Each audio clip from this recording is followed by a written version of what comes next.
Catapults and crossbows have a certain simple mechanical charm that just can't be matched by the most advanced missiles and rifles of today.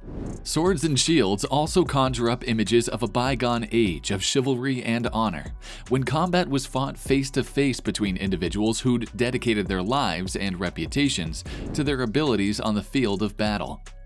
Today, I'm going to show you the top 10 strangest weapons from history. Before the start of the video, make sure to leave a like, and if you want to see more content, subscribe to the channel.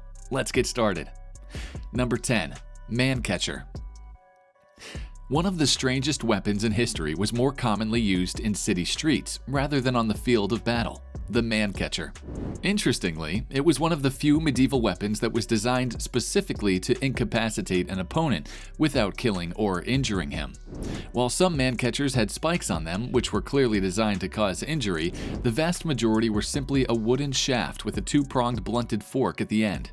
They were used by the night watchmen and guards of medieval towns to pin down the limbs of troublemakers or criminals. This restrained them until help arrived or they calmed down. Number 9. Bagnak. The bagnak, tiger's claw, was an unusual weapon invented in India.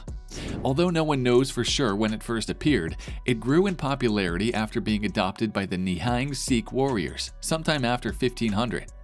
In short, it was a form of knuckle duster, easily concealed in the palm and made up of 4 or 5 metal claws that were used to slash at the opponent. Nihang Sikhs often carried them in their turbans as concealed weapons, but also fought with them in battle on occasion. They were also employed as weapons of underhanded attack and even assassination. Famously, a bagnak was used in the meeting between General Afzal Khan and Emperor Shivaji. Number 8. Caltrop. Despite being a relatively obscure weapon even today, the caltrop has been employed with considerable success for at least 2,000 years. In its basic form, a caltrop is a piece of iron fashioned into 4 equally long points. It is assembled so that if it is dropped on the ground, a point faces straight up. This innovation made them relatively easy to quickly scatter over a wide area because no skill was required to lay them. The first account of caltrop use comes from the Roman Empire, when Roman writers discussed the use of murex ferru, jagged things of iron, to disrupt the horse-drawn chariots used by various cultures across Europe at the time. They were used as early as the Battle of Carhae in 53 BC, but accounts that may feature caltrops date as far back as Alexander's campaigns in Persia around 331 BC. Number 7. Billhook. Evolving from the agricultural billhook, the martial billhook, sometimes called the English bill or just the bill, was a relatively common weapon in the late Middle Ages and the Renaissance. Its flexibility and simple construction made it the weapon of choice of many poor soldiers or drafted peasants. Its design varied significantly across Europe, but it was consistently a multi-purpose weapon. Its broad, curved head could be used to slash in a similar fashion to a glaive, while the small hook on the end could catch the edges of armor plate and drag opponents to the ground or off their mounts. Later, bill hooks also had a long spike on top that allowed them to be used as spears or pikes if needed. Number 6. Lantern shield. At the dawn of the Renaissance, Italy was the place to be.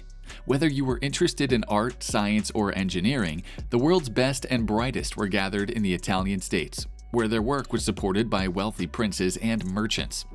The best and most outlandishly styled armor was made in Italy, especially in Milan.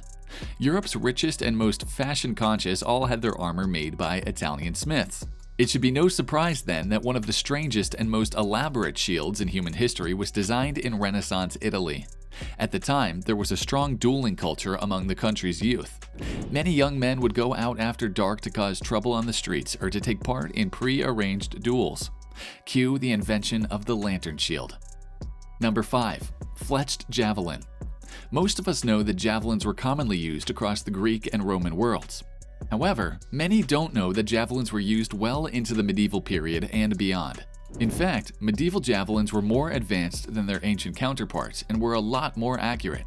These special medieval weapons, often called fletched javelins, had feather fletchings at the bottom of their shafts, which steadied the javelin in flight. They resembled giant arrows and appeared semi-regularly in medieval artwork. They were also built differently from regular javelins, with crafters using lighter, less durable wood but larger and heavier heads to cause more damage on impact. They found considerably more use in the early medieval period, which then declined as the popularity of the longbow and crossbow grew. Number 4. Chakram. Throwing knives features prominently in our television and video games, but the Indian equivalent, a battle quid, is even more bizarre. A sharpened metal disc, the chakram or chakar, is effectively a war frisbee. It has been used by the nomadic Akali Nihang Sikhs for hundreds of years, though the oldest accounts of its use date back more than 2,000 years. They can vary significantly in size, from little wider than a hand to over 0.6 meters, 2 feet wide. They can be thrown in many ways.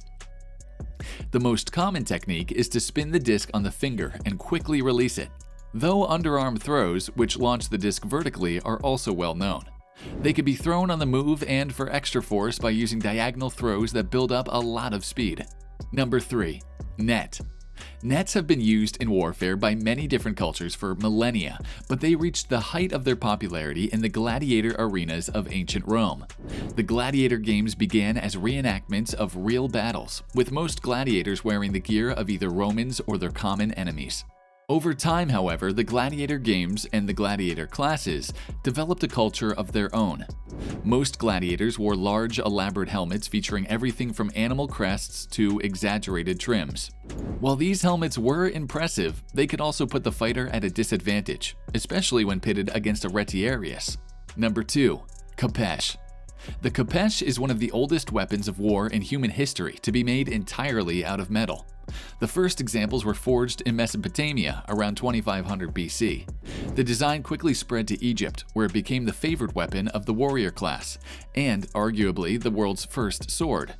Swords as we recognize them today became common in the 16th century BC, but before then, the khepesh dominated the Near East. Whether or not the khepesh is a sword, however, is still debated. It evolved from the sickle, a farm implement, and the axe, which people had started to use in warfare. Number 1. Kapinga. Using a throwing knife requires a fair bit of skill. However, the user needs to be able to throw the weapon accurately, which takes practice on its own. But he also needs to judge the distance and work out how to throw the blade so that the sharp end hits the target. Many cultures around the world have used various innovations to get around this. Like the aforementioned chakram, the Japanese shuriken is deadly no matter which part of the weapon hits the target, while the boomerang has a much larger surface area that can cause damage. The Azandi people of Africa solved this problem in a different way. They made a throwing knife, the kapinga, with multiple blades. The blades are oriented so that the unfortunate enemy will be hit by a sharpened edge no matter how the knife is thrown. They were most commonly thrown overhead, but they could also be thrown sidearm, a low throw which aimed to take out the target's legs. Thanks for watching, guys. If you enjoyed this video, smash that like button, subscribe to the channel, and turn on post notifications to see more of our future videos. With that said, keep enjoying our videos, and I'll see you in the next video.